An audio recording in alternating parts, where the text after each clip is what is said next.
السلام علیکم ورحمۃ اللہ وبرکاتہ۔ صحت اور سلامتی کے ساتھ ڈاکٹر روبینہ شفیع آپ کے ساتھ حاضر ہیں۔ نحمدہ و نصلی علی رسولہ الکریم، اما بعد فاعوذ باللہ من الشیطان الرجیم، بسم اللہ الرحمن الرحیم، رب اشرح لی صدری ویسر لی امری واحلل عقدۃ من لسانی یفقہوا قولی۔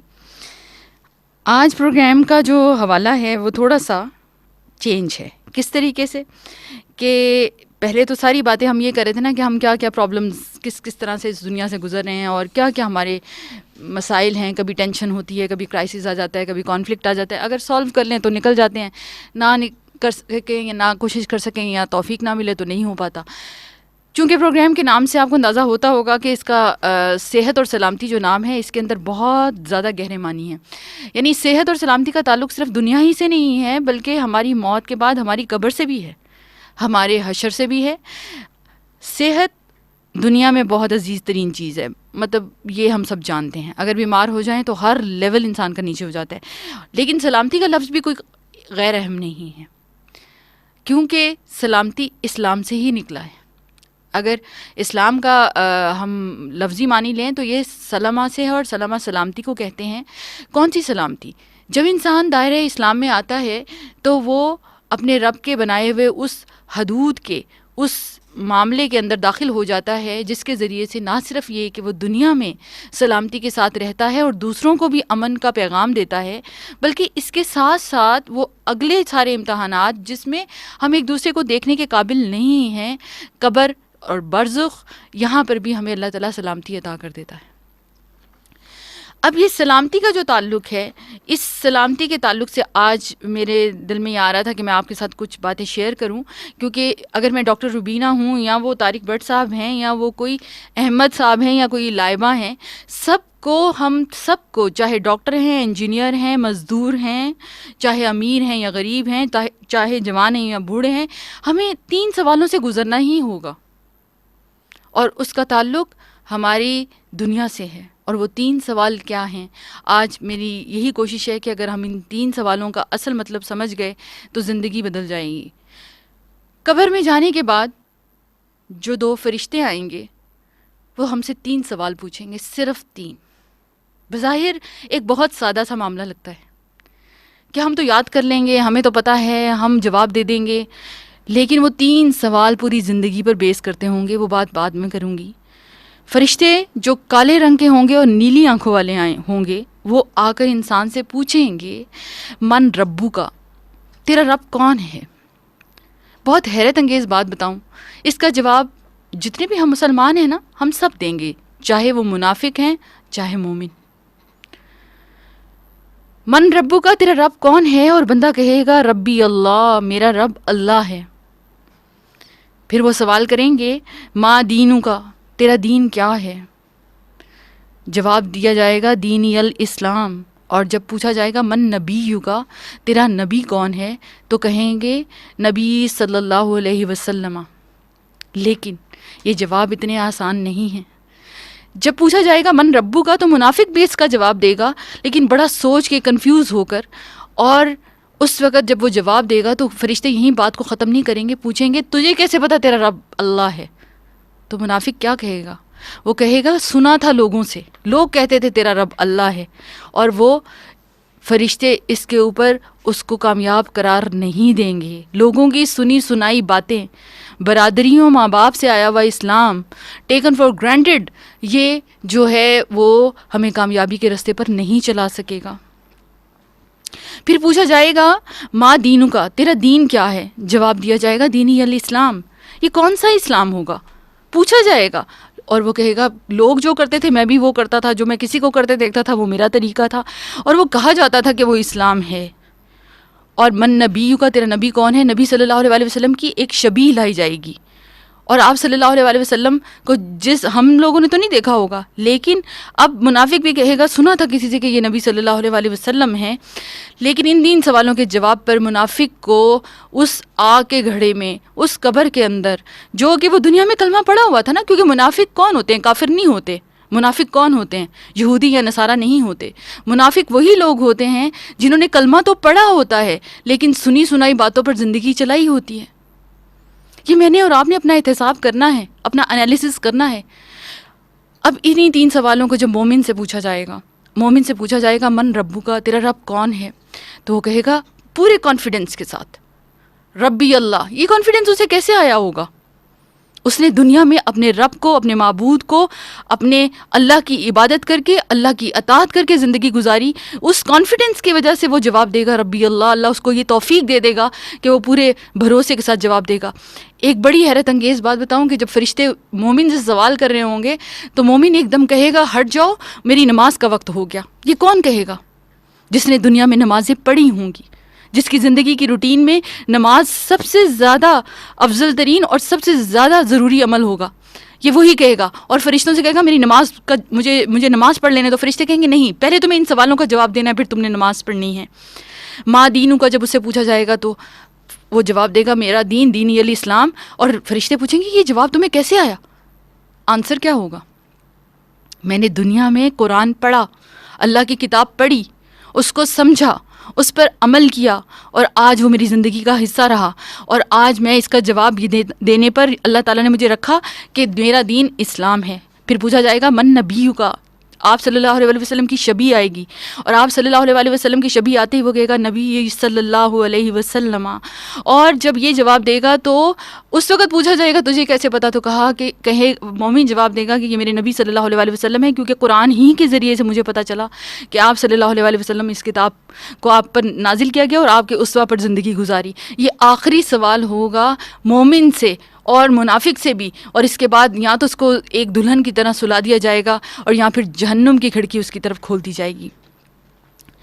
اب کہنے کی بات یہ ہے کہ اس دنیا میں ہمارے ہاں کیا ہوتا ہے کہ اسلام کے اوپر تو ہم بات میں کرتے ہیں، لیکن ان 3 سوالوں کی اگر تیاری کی بات کروں تو اتنی بحثیں ہیں کہ دین کون سا فرض ہے، طلب العلم فریضۃ علی کل مسلم و مسلمۃ. اب ان 3 سوالوں کے جواب میں نے بھی دینے ہیں اور آپ نے بھی دینے ہیں.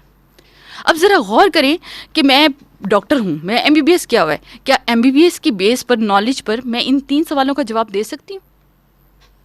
آپ جہاں کہیں بھی بیٹھے ہوئے ہیں، یہ پروگرام اگر آپ سن رہے ہیں تو یہ پیغام سب تک پہنچانا ہے، جتنے بھی آپ کے جاننے والے ہیں، کہ کیا ان 3 سوالوں کے جواب ہم اس دنیا پر بیس کر کر دے سکتے ہیں؟ کیونکہ وہاں پر نہ کوئی ایکٹنگ چلے گی، نہ جھوٹ چلے گا، اور نہ ہی کوئی رٹا چلے گا. دنیا میں تو ہوتا ہے نا کہ کانسیپٹ بالکل نہ ہو اور رٹے کے اوپر پاس ہو جاتے ہیں، لیکن برزخ کے اندر، قبر کے اندر فرشتے جب آ کر سوال پوچھیں گے، ان 3 سوالوں کے پیچھے اگر پوری زندگی نہیں گزری ہوگی ان کے جواب نہیں دیے جا سکتے. اب دین کون سا فرض ہوا ہمارے پر، یعنی علم کون سا فرض ہوا؟ کیونکہ اب انہی 3 سوالوں سے زندگی کے 4 اصول نکلتے ہیں. اگر میں نے اور آپ نے ان 3 سوالوں کے جواب دینے ہیں تو میں یہ مان ہی نہیں سکتی کہ آج ہی سے میری زندگی ان 4 اصولوں کے اوپر نہ گزرنا شروع ہو جائے. یہ 3 سوال دیکھیں، سوال جب بھی آتا ہے تو جواب آنا چاہیے. جواب کس بنیاد پر ہوتا ہے؟ علم کی بنیاد پر ہوتا ہے. اگر علم نہ ہو تو جواب نہیں دیا جا سکتا. اب یہ کون سا علم ہوگا؟ یہ اتنی بحثیں ہیں، یعنی میں ایجوکیٹڈ کلاس میں جب بات کروں نا، دیکھیں ہم اتنی محنت کر رہے ہیں، دنیا کی ڈگریاں، پی ایچ ڈیاں، ایم فل، فلاں اور فلاں، لیکن یہ ساری ڈگریاں کیا ان قبر کے 3 سوالوں کو تیار کروا رہے ہیں؟ یہ سوال ہے میرا. اسی کو سیکولرزم کہتے ہیں. آج جہاں پر دین کا علم اور دنیا کا علم علیحدہ کیا گیا، وہیں پر سیکولرزم کی بنیاد ہے، اور ورسٹ ترین فارم یہی ہے سیکولرزم کی کہ دین اور دنیا کو علیحدہ کر دو. اچھا، بڑی انٹرسٹنگ بات بتاؤں. اگر آپ کو الف ب نہ پڑھنی آتی ہو، آپ دنیا میں پیپر دے سکتے ہیں؟ اے بی سی نہ آتی ہو، آپ پیپر دے سکتے ہیں، کوئی بھی پیپر، کلاس 1 کا پیپر بھی، الفابیٹیکل آرڈرز میں آپ کو چیزیں یاد نہ ہوں.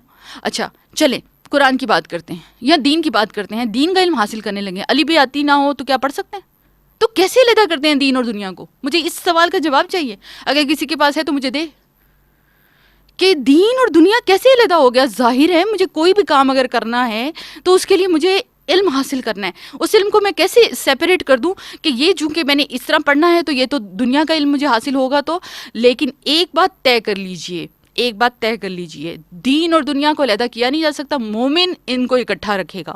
دوسری بات طے کر لیجئے کہ ہم لوگوں نے اگر دین کو یا دنیا کو حاصل کرنا ہے یا جو بھی کچھ کرنا ہے تو علم تو اس کے لیے فرض ہو گیا نا. اب کون سا علم ہے آپ خود ڈیسائیڈ کر لیجئے. لیکن کیا کبھی پرائمری کلاسز پڑھے بغیر سیکنڈری کلاسز میں جا سکتے ہیں؟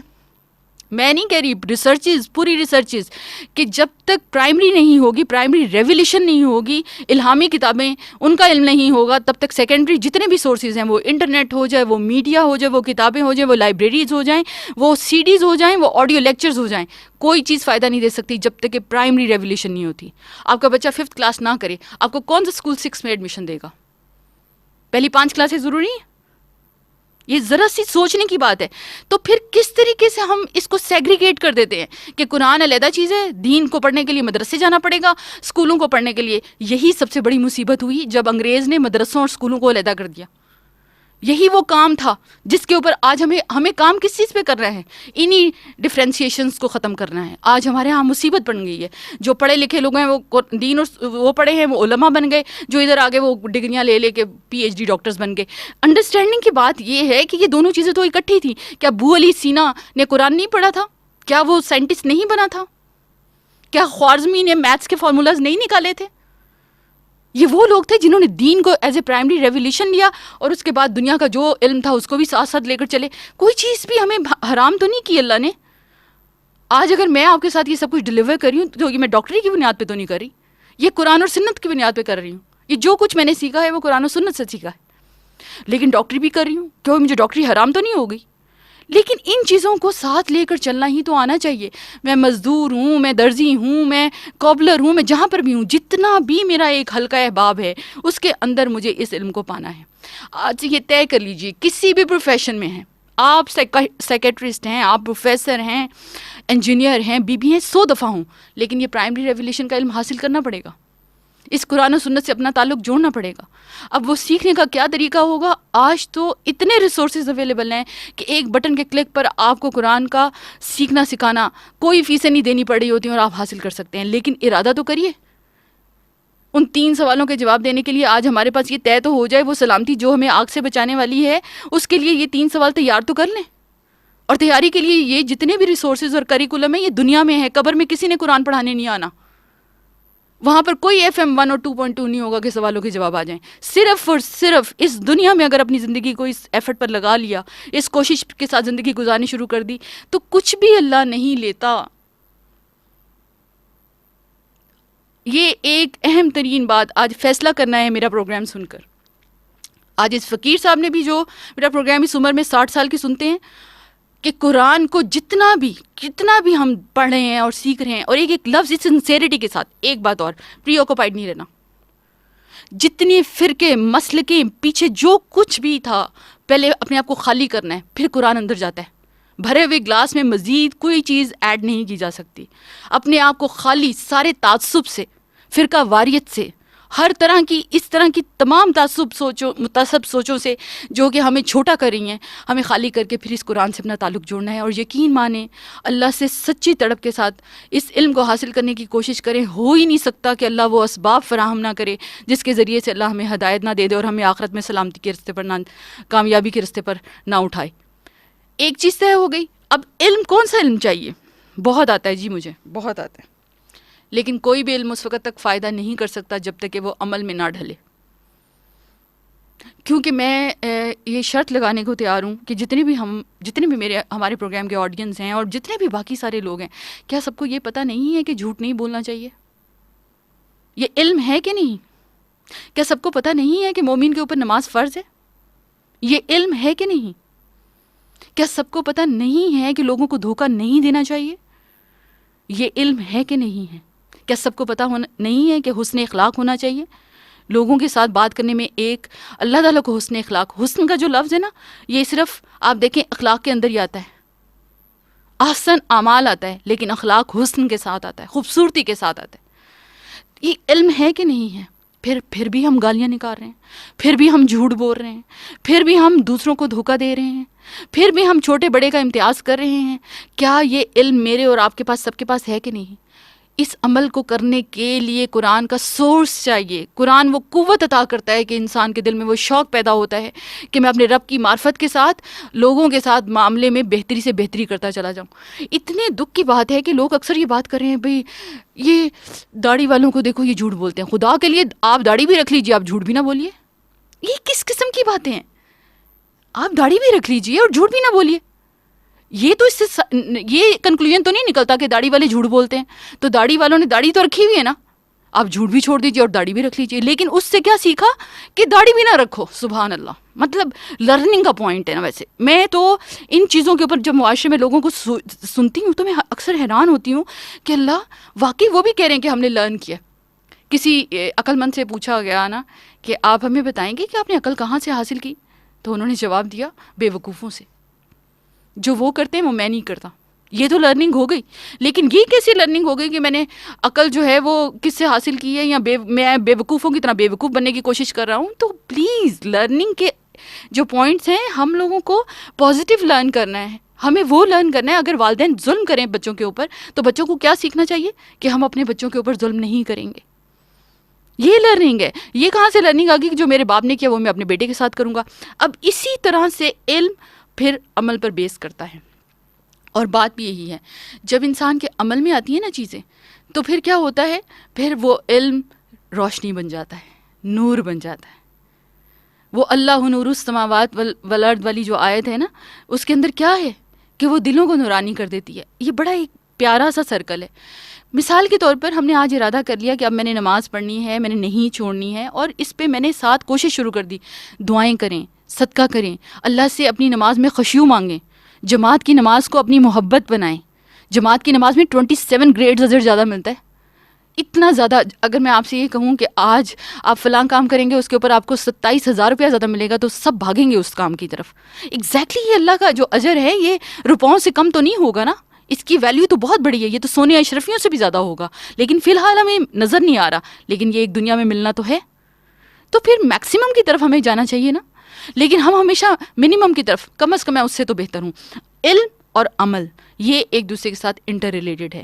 اور عمل کیا ہے؟ وہ نور بن جاتا ہے. اور عمل سے ایک اور چیز جنم دیتی ہے جو آج سوسائٹی میں نظر نہیں آئے گی آپ کو، بہت کم. اور وہ کیا چیز ہے؟ دعوت کا کام. ایسا ہو ہی نہیں سکتا کہ اگر میں آپ کو دین کی دعوت دے رہی ہوں اور قرآن کی طرف بلا رہی ہوں اور میں خود اس ہدایت کے اوپر نہ آ سکوں. یہ اللہ کی توفیق ہوتی ہے کہ اللہ تعالیٰ اپنے بندوں کو دعوت کی توفیق عطا کر دیتا ہے. اور دعوت کیا کام ہے کہ دوسروں کو بھی سلامتی کے راستے پر چلانا ہے. اکیلے اگر مجھے جنت اکیلے مل جائے، کیا وہ جنت مجھے مزہ دے گی؟ کمپنی چاہیے، لوگ چاہیے. اللہ تعالیٰ نے اس پروسیس کو اتنا خوبصورت بنایا ہے کہ جو انبیاء کرام تھے وہ خود عمل تو کرتے ہی کرتے تھے، لیکن ان کی ہر وقت یہ کوشش ہوتی تھی کہ یہ دعوت کا کام اور تبلیغ کا کام بھی وہ ساتھ ساتھ کریں. اور دعوت اور تبلیغ کے لیے عالم بننا ضروری نہیں ہے. دعوت اور تبلیغ کے لیے انسانوں کے گروہوں کو ڈھونڈنا ضروری نہیں ہے. جہاں کوئی مل جائے اس کو دعوت دے دیجیے. اور لیکن طریقہ حکمت کا ہو، وزڈم کا ہو، محبت کا ہو، پیار کا ہو، اور لوگوں کی پرابلمس کو سمجھتے ہوئے ہو، نہ کہ یہ کہ ان کے اوپر چڑھائی کرنا ہے. چونکہ ہمارا یہ ریلیشن جو ہے ایک دوسرے کے ساتھ نارمل نہیں ہے، ہم لوگوں کے ساتھ ریئیکشنز میں آ جاتے ہیں. اس وجہ سے دعوت کا کام بہت بری طرح سے افیکٹ ہوتا ہے. کہ کوئی اس دن کہہ رہا تھا کہ ہم آج اگر ایمان پر چلتے ہیں نا تو کہیں پر بھی جاتے ہیں تو ہمیں لگتا ہے کہ ہم تنہا ہیں. آپ یقین مانیے ایسا ہو ہی نہیں سکتا. اگر میں آج ایمان پر چلوں اور میں دوسروں کو اس کی دعوت دوں، میں تنہا رہ جاؤں. اللہ تنہا رہنے ہی نہیں دیتا. ایک تو سب سے بڑی مدد اللہ کی ہوتی ہے، اور دوسری انسانوں سے محبت. اور انسان ہم سے محبت کرنے لگ جاتے ہیں. یہ دعوت میں اکیلے رہنے والے لوگ کون ہو جائیں گے؟ یہ وہی لوگ ہوں گے جن کے اپنے طریقے میں کوئی کمی ہو سکتی ہے. ہاں مشکلات برداشت کرنی پڑتی ہیں، کرٹیسزم سننا پڑتا ہے، لیکن کیا فرق پڑتا ہے؟ کیا دنیا کے باقی ساری زندگی کے باقی معاملات میں ہمیں کرٹیسزم نہیں سننا پڑتا؟ کیا آج تک ہم میں سے کسی نے یہ کوئی کہہ سکتا ہے کہ مجھے کسی نے کبھی کچھ برا بلا کہا ہی نہیں ہے، مجھے کبھی میں ہرٹ ہوا ہی نہیں ہوں، کبھی میں کسی ریلیشن شپ سے تنگ ہوا ہی نہیں ہوں؟ تو دعوت کا کام وہ فیوچر میں سوچ لینے کا کام ہے. اور اللہ کے نبی صلی اللہ علیہ وسلم نے حجۃ الوداع کے موقع پر جب 1,24,000 کے قریب لوگوں نے اسلام قبول کیا تھا، اور آپ صلی اللہ علیہ وسلم فرما رہے تھے کہ تم میرے سے مناسک کے حج سیکھ لو، تو آپ صلی اللہ علیہ وسلم کے پاس وہ لوگ جب آئے تھے تو ابھی تو وہ بالکل کنورٹڈ نیو مسلمس تھے، لیکن ان کو کیا آتا ہوگا. لیکن آپ صلی اللہ علیہ وسلم نے کیا فرمایا تھا؟ بلغوا انی ولو آیا. میرے سے ایک بات بھی تمہیں مل گئی ہے نا، اس کو آگے پہنچا دو. صرف ایک یہی کام اگر ہم کرنا شروع کر دیں تو بس یہی اللہ نے مجھ سے پوچھنا ہے نا. اور جب معاملہ کرنے میں ہمارا حسن اخلاق ہوتا ہے تو لوگ ضرور بات سنتے ہیں. یہ ہو نہیں سکتا کہ نہ سنیں. اور دعوت کا کام کرنا انسان کو خود بڑا مضبوط کرتا ہے. ایک اسکالر کہا کرتے تھے کہ میں اپنے خطبوں میں وہی بات کرتا ہوں اکثر جب میں کہ جس پر میں ابھی خود عمل نہیں کر رہا ہوتا، لیکن جب میں وہ بات کر دیتا ہوں تو میرا ضمیر مجھے اتنا ملامت کرتا ہے کہ اس کے بعد میں وہ کام کیے بغیر رہ نہیں سکتا. پھر اس ایک کام میں، دعوت کے کام میں، جو چیز اہم ترین ہے وہ صبر ہے. اچھا، صبر کی بے انتہا ضرورت ہے. ویسے بھی اگر آپ دنیا میں کہیں کامیاب ہونا چاہتے ہیں تو صبر تو کرنا پڑتا ہے، لیکن یہ جو صبر ہے نا، وتواصوا بالحق وتواصوا بالصبر، یہ ایک انتہائی اہم بات ہے دعوت اور تبلیغ کے کام میں. اور اس کے لیے وہ کمپنی بہت ضروری ہے، ایمان والوں کی، اللہ والوں کی، جو اس کام کے اوپر نہ صرف خود جتے ہوئے ہوں بلکہ وہ دوسروں کو بھی ساتھ لے کر چلے. اور یہ صبر بھی آتا علم کی مجلسوں سے ہی ہے، یہ صبر بھی آتا قرآن اور سنت سے ہی ہے. آپ دیکھیے، جس وقت میرے ساتھ شدید ترین بھی کوئی برا کرے، یہ ہوتا ہے نا، اور ہوتا ہے، ہم سب کے ساتھ ہوتا ہے، لیکن اس وقت صرف رسول اللہ صلی اللہ علیہ وسلم کا وہ واقعہ یاد کر لیں کہ آپ صلی اللہ علیہ وسلم جب بھی کعبہ جاتے تو رستے میں ایک بوڑھی عورت آپ صلی اللہ علیہ وسلم کے اوپر کچرا پھینک دیتی. یہ ذرا اپنے آپ کو امیجن کر کے دیکھیے. اصل میں ہم امیجن نہیں کرتے، یہ کوئی چھوٹی بات نہیں ہے. آپ کی طرف کوئی کاغذ کا جہاز بھی بنا کر اڑائے نا تو انسان کی جو ہے نا عزت نفس وہ مجروح ہو کر رہ جاتی ہے، اور بس نہیں چلتا کہ دوسرے کو اس کا ہم ایسا بدلہ دیں کہ وہ ساری عمر یاد رکھے. آپ صلی اللہ علیہ وسلم پر کوڑا پھینکتی ہے. امیجن، یہ غور کرنا ہے، اپنے آپ کو سوچنا ہے میرے اوپر کوڑے کی ڈسٹ بن کوئی پھینک رہا ہے. آپ صلی اللہ علیہ وسلم اس راستے سے گزرتے ہیں، عورت موجود نہیں. آپ صلی اللہ علیہ وسلم گزر جاتے ہیں، لیکن خیال آتا ہے کہ آج کیوں نہیں. دوسرے دن آپ صلی اللہ علیہ وسلم آتے ہیں، راستے سے گزرتے ہیں، عورت پھر موجود نہیں. آپ صلی اللہ علیہ وسلم بے چینی محسوس کرتے ہیں، کہیں کچھ ہو نہ گیا ہو، کہیں بیمار نہ ہو. کوڑا پھینکنے والی عورت ہے، اور آپ صلی اللہ علیہ وسلم کی پریشانی اور خیرخواہی دیکھیے گا ذرا. اور تیسرے دن آپ صلی اللہ علیہ وسلم جب گزرتے ہیں اور وہ عورت موجود نہیں ہے، نبی صلی اللہ علیہ وسلم کی رحم دلی کا عالم کیا ہے کہ روک ہی نہیں پاتے اور پتہ کرنے چلے جاتے ہیں کہ وہ عورت کہاں ہے. یہ باتیں ایکٹنگ نہیں ہو سکتی نا. اور جب جاتے ہیں تو پتہ چلتا ہے کہ عورت بیمار ہے. وہ بیمار عورت آپ صلی اللہ علیہ وسلم کو جب اپنی عیادت کرتا ہوا دیکھتی ہے تو وہ اس شرمندگی میں چلی جاتی ہے کہ اس شخص پر، اس نبی پر میں کوڑا پھینکتی تھی، اور اسلام قبول کر لیتی ہے. اور آج ہمارا حال دیکھیے، ہم سے برداشت ہی کچھ نہیں ہوتا. اور پھر اسی لیے اسلام کا ایسا بھدا نمونہ ہم نے لوگوں کے سامنے پیش کیا کہ لوگ کہتے ہیں کہ اسلام کو دیکھو، مسلمانوں کو نہ دیکھو، حالانکہ پہلے مسلمان ہی اصل میں اسلام کے رول ماڈلز ہوا کرتے تھے. نبی صلی اللہ علیہ وسلم کو اللہ نے اسوہ حسنہ بنایا. اور انہی کے بارے میں جو تیسرا سوال پوچھا جائے گا، من نبیو کا. آپ کو پتہ ہے قبر کا آخری سوال من نبیو کا ہوگا. یہ بات بڑی امپورٹنٹ ہے.